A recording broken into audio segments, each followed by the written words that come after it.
Alright, time for a little culture. I've got this massive book here, The Art of Maurice Sendak. He's most known for Where the Wild Things Are.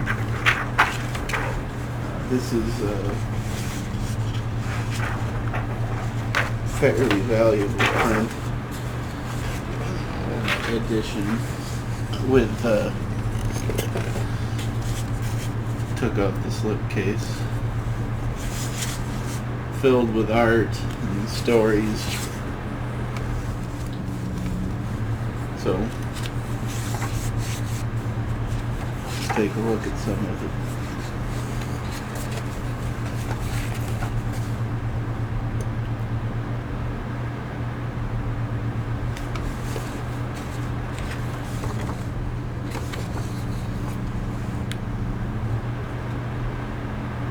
This particular edition was published in 1980.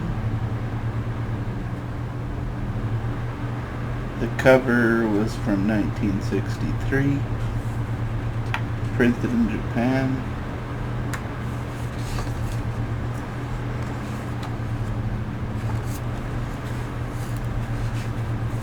Here's the introduction. It reads, "There's no better known illustrator of children's books in our time than Maurice Sendak.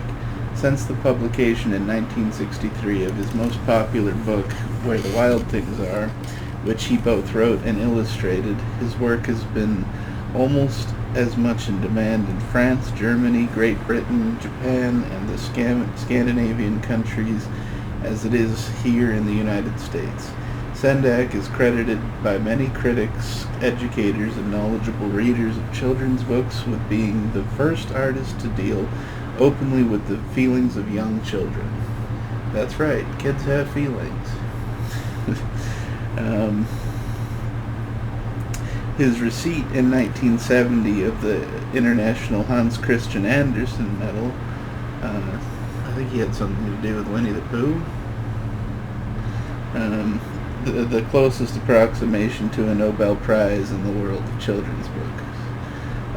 That's not true. What they mean is Pulitzer. Anyway,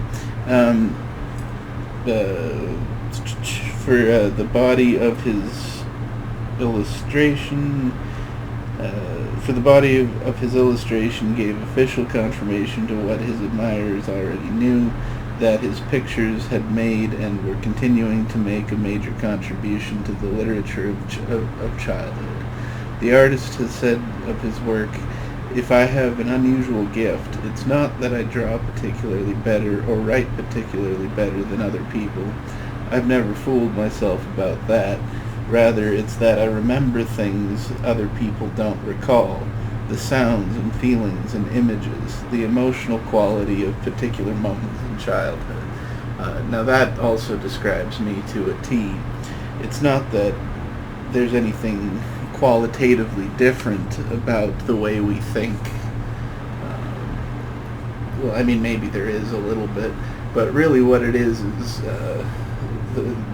the brain of an artist remembers unusual details. Most of the time people seem to remember the way people make them feel when they're around you, but artists remember what it smelled like when you were talking about whatever it is you were talking about, and they also remember every detail of the conversation. What Sendak's early life was like then, who his parents were, where he grew up, what happened to him, and most of all, how he reacted to the people, places, and events of his childhood, is more than a routine biographical interest. Ultimately, however, it is the artist's work that speaks most eloquently of his childhood, as it does of the illustrators he has admired and emulated, and the places, objects, and beings that have moved him deeply. This picture biography covers the work both published and heretofore unpublished, of Sendak's career thus far. It is the first major retrospective of the most important children's book illustrator of all time. Honestly, I think that's underselling his importance, or understating his importance. Even adults can read his stuff and take quite a bit away from it. It's like they talk about movies for kids that adults also enjoy. This is even a step further than that. This is just flat out, even if you don't have a kid, you can still appreciate it because you were once a kid. And adults are really just big kids. Or assholes. Or both. Alright, so the first chapter, Brooklyn Beginnings. The dominant figures of his childhood were two, Mickey Mouse and my severe and bearded maternal grandfather. I thought it said grandmother, that's why I laughed. Maurice Sendak never actually knew his maternal grandfather, except from a faded large photograph that haunts him to this day. A surprisingly wistful-looking old-world patriarch. He had died in Europe years before his grandson's birth. As a child, Sendak remembers, I assumed he was the exact image of God. That's a powerful statement. And interestingly, in a way, very similar to the way I think of my own grandfather. Mickey Mouse, on the other hand, was entirely of this world and to be seen everywhere in the 1930s. The young Maurice, like countless other children from coast to coast, chewed Mickey Mouse gum, brushed his teeth with a Mickey Mouse toothbrush, played with Mickey in a seemingly endless variety of games, and read about his adventures in all shapes and sizes of comic strips and storybooks. Best of all, Sendak says, was seeing him on the movie screen in the darkened theater. The sudden flash of his brilliant, wild, joyful face, radiating great golden beams, filled me with an intoxicating, unalloyed pleasure. Years later, the artist would use an adaptation of this image on both the half-title and final page of his pictured book, In the Night Kitchen, to communicate the triumphal joy of his own hero named Mickey. Maurice Sendak was born on June 10th, 1928, the same year as Walt Disney's illustrious mouse, in a land called Brooklyn. As he once put it, a regular tree-lined ghetto separated by a river from the most magic of all lands, New York City, that fantastic place rarely visited but much dreamed of. He was the third and youngest child of Sarah and Philip Sendak, both immigrants who had come to New York before the First World War from small Jewish shtetls outside Warsaw. The family name Sendak means sponsor or godfather in Hebrew. Maurice's brother Jack was 5 when Maurice was born, his sister Natalie 9. As a child, he was called Murray, and his earliest colored drawing of Mickey Mouse, done when he was 6, is formally signed Murray Sendak.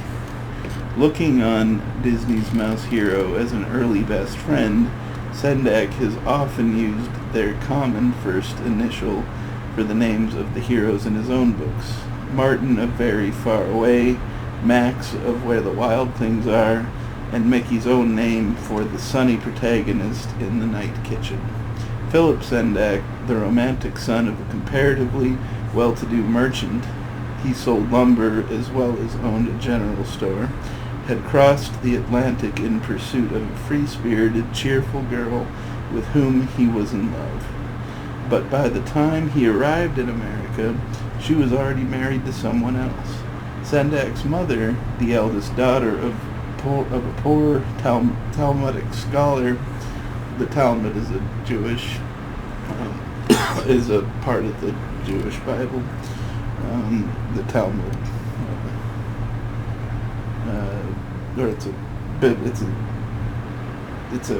the scroll thing. Who supported his family by running a grocery and dry goods store, who was sent to America by her family when her much beloved father died at the age of 40. There's some pictures here. You can see there. Definitely look pretty Jewish. I don't mean that in a bad way, it just means they look Jewish. Though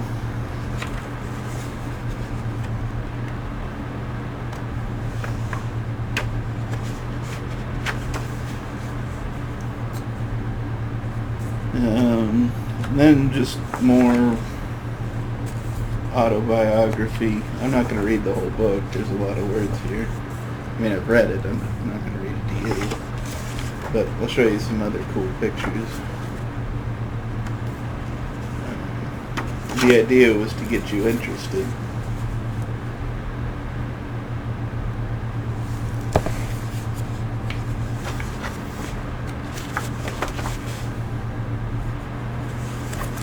Needed some traditional comic strips.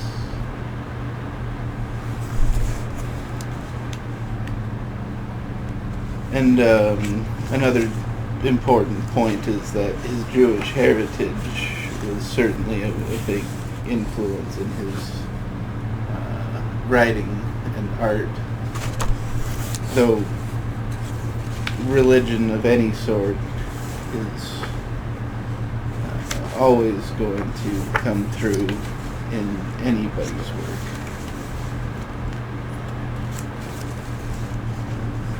Let's see. Oh, this is cool. I didn't notice this.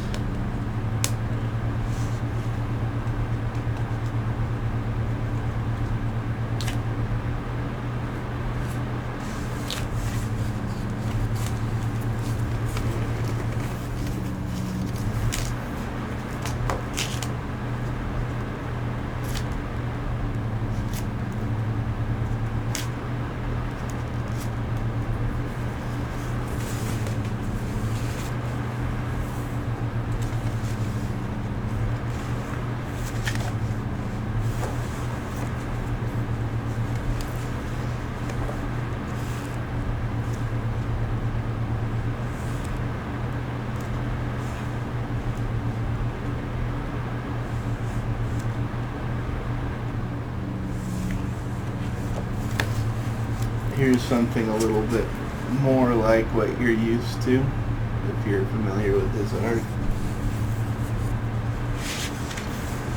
And then, of course, the classic Where the Wild Things Are.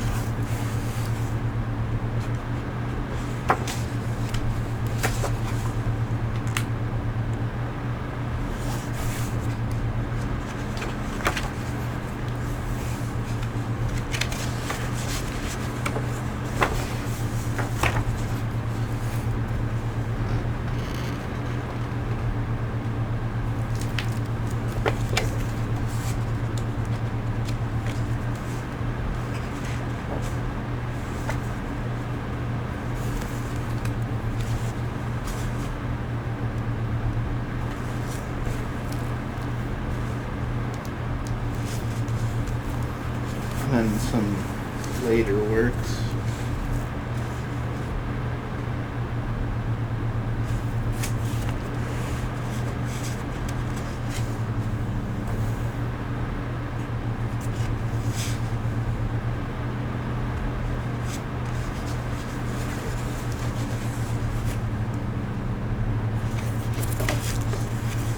Alright, I'm done with this one. Point is, if you have kids, teach them about Maurice Sendak. Read his stuff. It's good and wholesome. And if you don't have kids, read Maurice Sendak. It's good and wholesome.